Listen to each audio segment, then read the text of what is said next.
कुछ चीजें लाख कोशिश के बावजूद इंसान को नहीं मिल पाती हैं। शायद पवन सिंह के साथ भी वही हो रहा है। वो लाख कोशिश करते रहे हैं कि राजनीति में अपने पांव जमा पाए।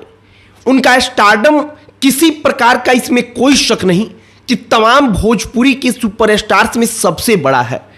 अब तक इतना बड़ा स्टारडम भोजपुरी में किसी ने नहीं देखा।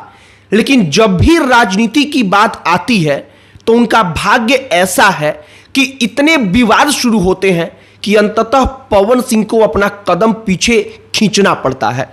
विधानसभा का चुनाव पवन सिंह नहीं लड़ेंगे। पवन सिंह ने यह ऐलान कर दिया। पवन सिंह अपने सोशल मीडिया पर आकर लिखते हैं कि चुनाव लड़ने के लिए हम भारतीय जनता पार्टी में नहीं आए थे। हम चुनाव नहीं लड़ेंगे। हम चुनाव लड़ने के लिए बीजेपी ज्वाइन हमने नहीं किया था। मैं सिर्फ पार्टी का एक सच्चा कार्यकर्ता और सच्चा सिपाही हूं।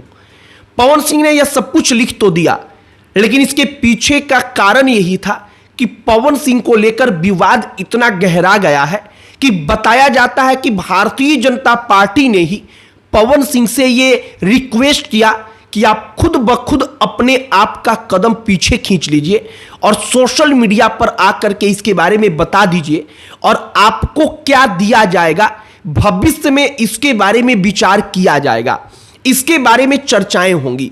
इसके बाद पवन सिंह अपना जो चुनाव लड़ने का मन था उसको बदल लेते हैं। हमने सोचा कि पवन सिंह का जो भाग्य में नहीं लिखा है वो कैसे बार बार पवन सिंह को पॉलिटिक्स में जब दिखता है कि अब वो आ चुके हैं, अचानक मुहाने पर आकर उनको वापस लौटना पड़ता है, इसके बारे में जरा चर्चा किया जाए। सब पर बातचीत करेंगे, लेकिन आगे बातचीत करने से पहले हमारा नमस्कार स्वीकार करिए। हमारा नाम मोहित कुमार सिंह है। हमारे भोजपुरी में एक शब्द कहा जाता है अभागा। हमें लगता है कि पवन सिंह के साथ अगर उस शब्द को जोड़ा जाए तो कोई अतिशयोक्ति नहीं होगी। ऐसा इसलिए कह रहे हैं क्योंकि पवन सिंह लोकसभा का चुनाव लड़ना चाहते थे भारतीय जनता पार्टी से। उनको बीजेपी ने टिकट दिया। तुरंत विवाद मचा उनके गानों को लेकर। पवन सिंह के गानों को लेकर इतना हंगामा मचा कि पश्चिम बंगाल से बीजेपी ने उनको उम्मीदवार बनाया था तो उनको अपना कदम पीछे खींचना पड़ा।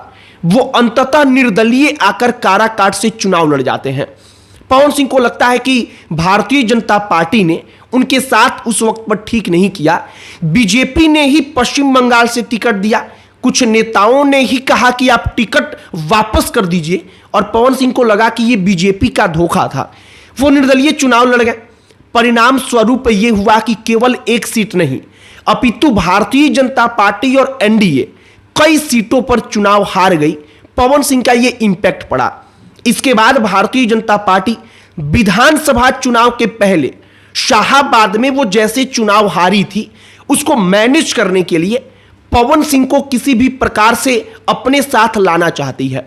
पवन सिंह से बातचीत शुरू होती है। पवन सिंह भारतीय जनता पार्टी में फिर शामिल हो जाते हैं। अमित शाह भारत सरकार के जो गृह मंत्री हैं उनसे मुलाकात करते हैं। जेपी नड्डा से मिलते हैं। उपेंद्र कुशवाहा जो एनडीए के अभिन्न अंग हैं, जिनके खिलाफ उन्होंने चुनाव लड़ा था, उनसे जाकर के मिलते हैं। उनका पैर छूते हुए फोटोज बाहर आती हैं और सोशल मीडिया पर फिर एक माहौल बनता है और इसी बीच उनके ऊपर कई सारे सवाल खड़े होते हैं।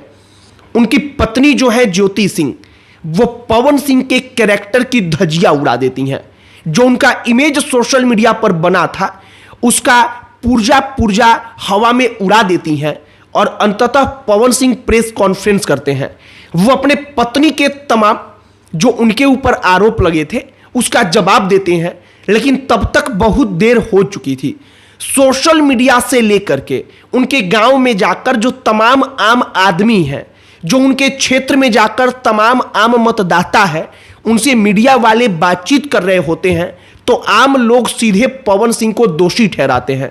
वो कहते हैं कि ना, पवन सिंह बेहद गलत कर रहे हैं, एक महिला को परेशान कर रहे हैं और पवन सिंह के खिलाफ ये नकारात्मक छवि इतनी मजबूत बन गई है कि अंततः पवन सिंह को बताया जाता है कि भारतीय जनता पार्टी ने ही कहा कि उचित समय नहीं है, रुक जाइए। बीजेपी को भी मालूम है कि पवन सिंह को अगर चुनाव लड़ाएंगे तो सीधे तौर पर 1000 सवाल उनकी तरफ उठेगा। एक माहौल ऐसा बनेगा कि भारतीय जनता पार्टी महिलाओं को जो प्रताड़ित कर रहा है, जो महिलाओं की इज्जत नहीं करता, उस पवन सिंह को चुनाव लड़ा रही है। और बीजेपी को इस बात का डर है कि बीजेपी को चुनाव में इसका खामियाजा महिला वोटरों की नाराजगी के रूप में उठाना पड़ सकता है। और दूसरा बात, महिला वोटर नाराज हो या ना हो, लेकिन बीजेपी के खिलाफ एक माहौल तैयार करने में विपक्ष को मदद मिल सकती है। कहा जा रहा है कि इसीलिए अंततः भारतीय जनता पार्टी पवन सिंह को तैयार करती है कि आप चुनाव मत लड़िए। पवन सिंह बाकायदा ऐलान कर देते हैं। अब जो हमें लगता है कि पवन सिंह को शायद राजनीति से वाकई में कुछ साल तक अपने आप को दूर कर लेना चाहिए और सिर्फ इस बात पर ध्यान देना चाहिए कि अपने स्टारडम को और व्यापक रूप से कैसे बड़ा किया जाए।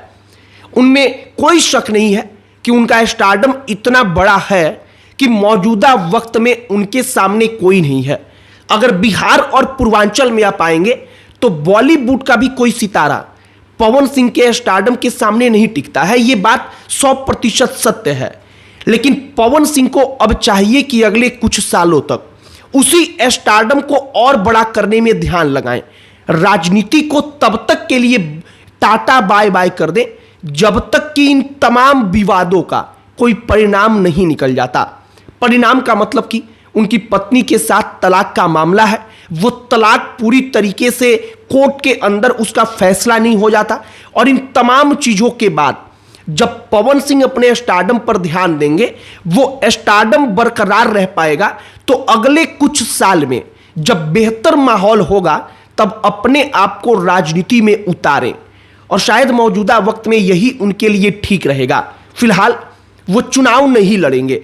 हमने एक अभागा शब्द का प्रयोग किया जो हमें लगता है कि शायद पवन सिंह के ऊपर एकदम फिट बैठता है, क्योंकि उनके पास स्टारडम है, उनकी लोकप्रियता शीर्ष पर है।